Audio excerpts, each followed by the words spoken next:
Okay, this is my truck. I got a Ford F-150 Triton V8.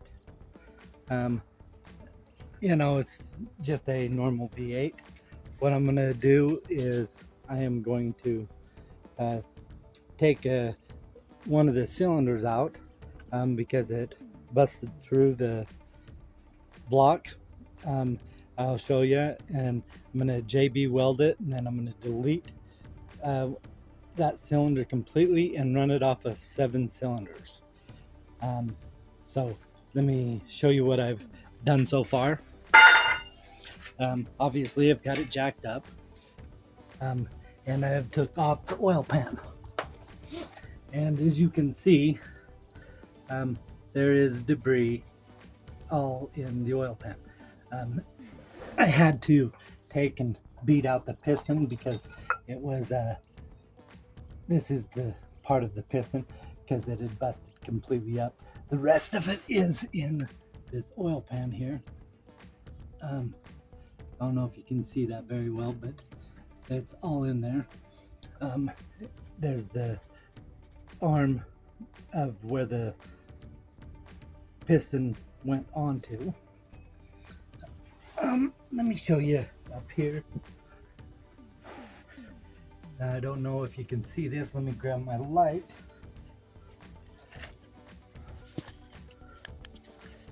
And if you can see up in here, right there, can you see the hole in the piston wall? And basically what I'm going to do is I'm going to JB weld right there because them are water jackets. So I'm going to JB weld that where the cylinder is basically still intact and seals all the water jackets. Then I will, this arm right here that I took off, right there where the light's shining, I took that off to get the piston out, but I cut off the deal, and I will show you later what I'm going to do there. But right now I'm going to JB weld that right there. I cleaned it up the best that I could get in there because I'm trying to do it all from the bottom. And so basically I will come back and let you see more of what I've done here in a little bit. And for the cement to fill the cylinder, we use Quikrete hydraulic water stop cement, which should harden fine and create a water seal. To patch all the holes and seal the bottom of the cylinder, we use JB Weld steel stick that you can mold and place where you need it.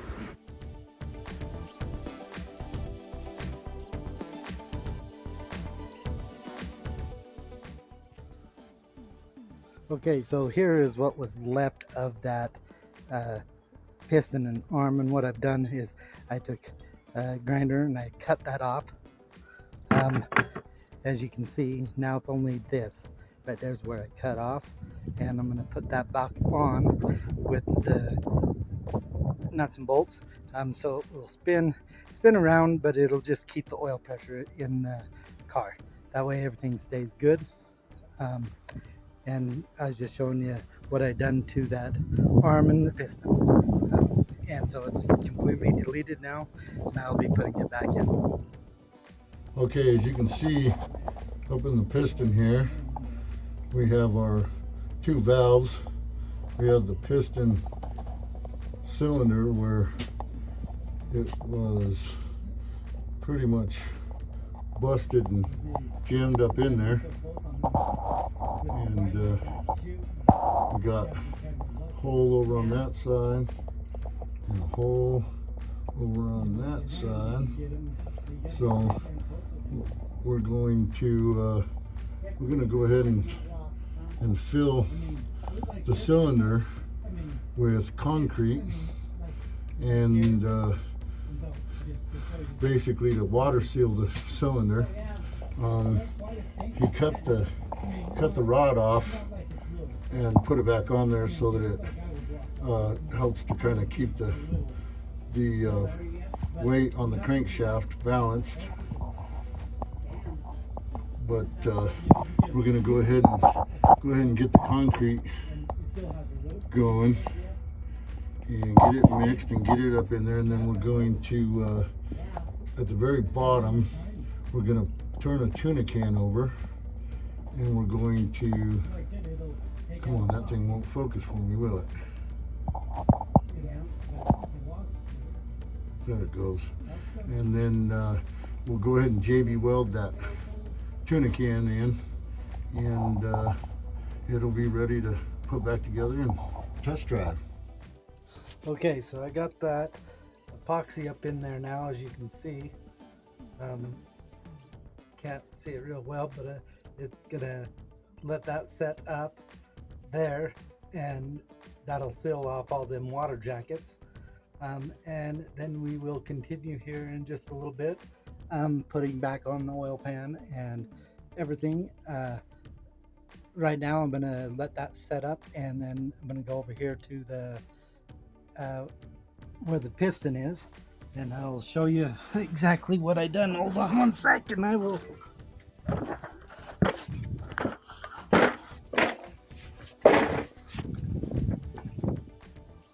This is Shane again. I'm here on making it run, and so I've shown you everything I've done so far.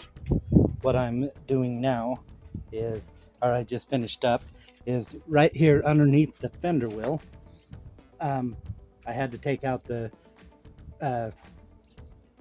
underneath the fender wheel, and then I took, and right here, them two back there, that's the two valves, the intake and the exhaust. I took the roller bearings off, and then I had to take some seal and put some epoxy heat up on the one valve. That way it would keep it shut, where I didn't get nothing into the engine. And so it's epoxied now. I got the valve epoxied, I got the hull epoxied, and now I'm going to put it all back together, and I'll come back and show you how it runs. So we originally put it back together before putting the concrete in there, and tried to start it and got a whole bunch of smoke out of the exhaust. So we took it apart and decided to do concrete. So the last step that he's going to do on this is, if you look there at the tuna can, you can see there's like a little divot on the inside and on the outside. He's going to go ahead and fill that with JB Weld steel stick epoxy, so that we can get another seal on the bottom, just to make sure that the thing doesn't come out of there. And we're gonna go home for the night and let her cure, and we'll be back with you tomorrow. Okay, right here is the final of everything that I've done. I've put epoxy on the cylinder wall to block the water from getting in. I've then concreted that piston, and then I put a tuna can up there to push concrete up as tight as possible, and then I epoxied clear around the tuna can. And you can see the epoxy going clear around right there, I think. If I can get my light, that's about the best pictures that I can give you because of the angle that it is, but basically you can see it's epoxied cleared around that tuna can, and then concrete's above that. Now I'm just gonna go ahead and put this pan back on, and then I got to take and lift that the four-wheel drive front end back up into place after I get the pan bolted up, and then I'll be changing the oil filter and put new oil in it, and then we'll start up and I'll let you see how it runs. Yeah, V7 running a little rough, bouncing a little bit.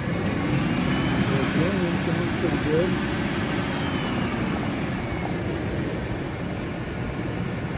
Again, it's running on 7 cylinders. The idle's pretty good.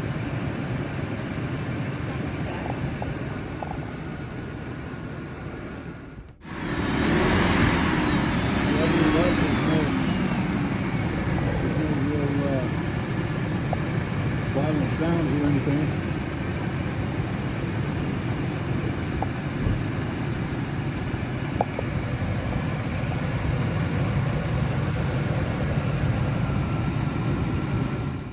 So I'm here in the Ford and I'm driving went through town. It's a little rough.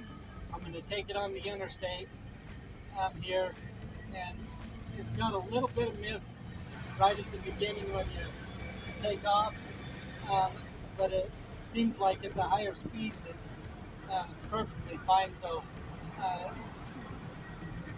if anyone out there knows how to delete the computer completely, or don't adjust the timing, maybe send us your comments. But like right now, I'm on the interstate. I'm going 55. I'm going to get it up to 75, see how it runs, and see how you get back with you. And that's going to be the end of this segment of my truck. And so have a good day, and we'll talk to you later. But I'm up to about 70 miles an hour now is what I'm at. Don't want to go any faster until I get to at least the 75 speed limit or 80 speed limit. But it seems to be traveling just fine. But I don't know how it's going to be in town. We'll drive it a few days and see how it works. So have a good day, and we'll talk to you later. And that, my friends, is situational engineering. We hope you enjoyed the video of the first situational engineering project, and I'll report periodically on the condition of the first ever 2002 Ford F-150 7-lug V7 cylinder Triton. Please remember to like and subscribe if you found this video entertaining.